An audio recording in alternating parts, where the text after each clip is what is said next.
दोस्तों सुनते हैं योगिनी एकादशी व्रत की कथा। सभी लोग तो कुछ पुष्प और अक्षत हाथ में ले लें और कथा को सुने।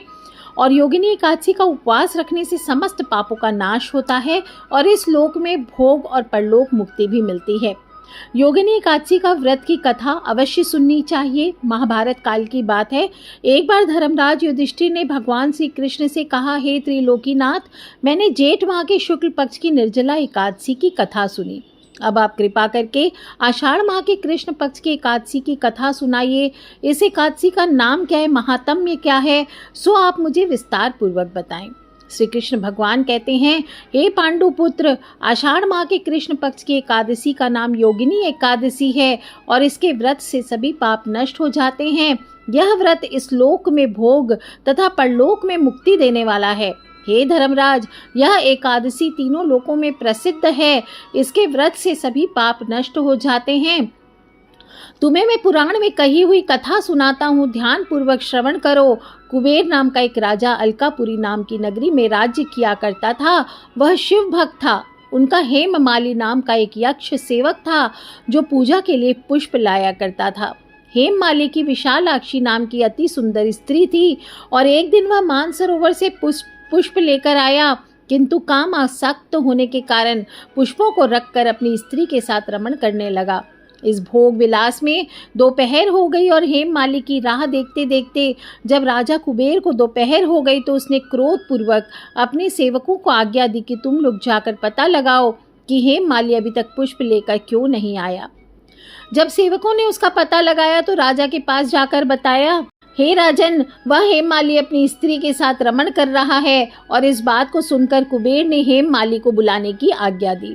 डर से कांपता हुआ हेममाली राजा के सामने उपस्थित हुआ। उसे देखकर कुबेर को अत्यंत क्रोध आया और उसके होंठ फड़फड़ाने लगे।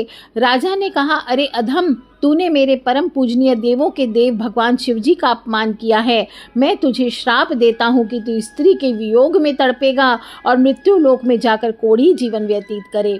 कुबेर के श्राप से वह तत्क्षण स्वर्ग से पृथ्वी पर आ गिरा और कोढ़ी हो गया। उसकी स्त्री भी उससे बिछड़ गई और मृत्यु लोक में आकर उसने अनेक भयंकर कष्ट भोगे, किंतु शिव की कृपा से उसकी बुद्धि मलिन न हुई और उसे पूर्व जन्म की भी सुध रही। अनेक कष्टों को भोगता हुआ, अपने पूर्व जन्म के कुकर्मों को याद करता हुआ वह हिमालय पर्वत की तरफ चल पड़ा। चलते चलते वह मार्कंडेय ऋषि के आश्रम में जा पहुंचा। वह ऋषि अत्यंत ही वृद्ध तपस्वी थे। वह दूसरे ब्रह्मा के समान प्रतीत होते थे और उनका वह आश्रम ब्रह्मा की सभा के समान शोभा दे रहा था। ऋषि को देखकर हेममाली वहां गया और उन्हें प्रणाम करके उनके चरणों में गिर पड़ा। हेममाली को देखकर मार्कंडेय ऋषि ने कहा, तूने कौन से निकृष्ट कर्म किए हैं जिससे तू कोढ़ी हुआ है और भयानक कष्ट भोग रहा है।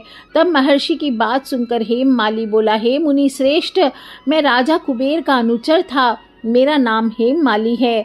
मैं प्रतिदिन मानसरोवर से फूल लाकर शिव पूजा के समय कुबेर को दिया करता था। एक दिन पत्नी सहवास के सुख में फंस जाने के कारण मुझे समय का ज्ञान ही नहीं रहा और दोपहर तक पुष्प ना पहुंचा सका।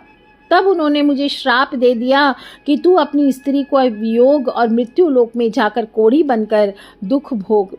इस कारण मैं कोढ़ी हो गया हूँ तथा पृथ्वी पर आकर भयंकर कष्ट भोग रहा हूँ। अतः कृपा करके आप कोई मुझे ऐसा उपाय बतलाइए जिससे मेरी मुक्ति हो जाए। मार्कंडेय ऋषि कहते हैं, हेममाली, तूने मेरे सम्मुख सत्य वचन कहे हैं, इसलिए मैं तेरे उद्धार के लिए एक व्रत बताता हूँ। यदि तू आषाढ़ माह के कृष्ण पक्ष की योगिनी नामक एकादशी का विधान पूर्वक व्रत करेगा तो तेरे सभी पाप नष्ट हो जाएंगे।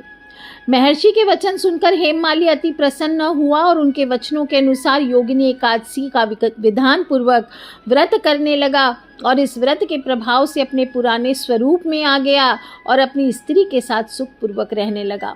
भगवान श्री कृष्ण कहते हैं, हे राजन, इस योगिनी एकादशी की कथा का फल 88,000 ब्राह्मणों को भोजन कराने के बराबर है। इसके व्रत से सभी पाप नष्ट हो जाते हैं और अंत में मानव मोक्ष को प्राप्त करके स्वर्ग का अधिकारी बनता है। तो बोलिए श्री हरि विष्णु भगवान की जय।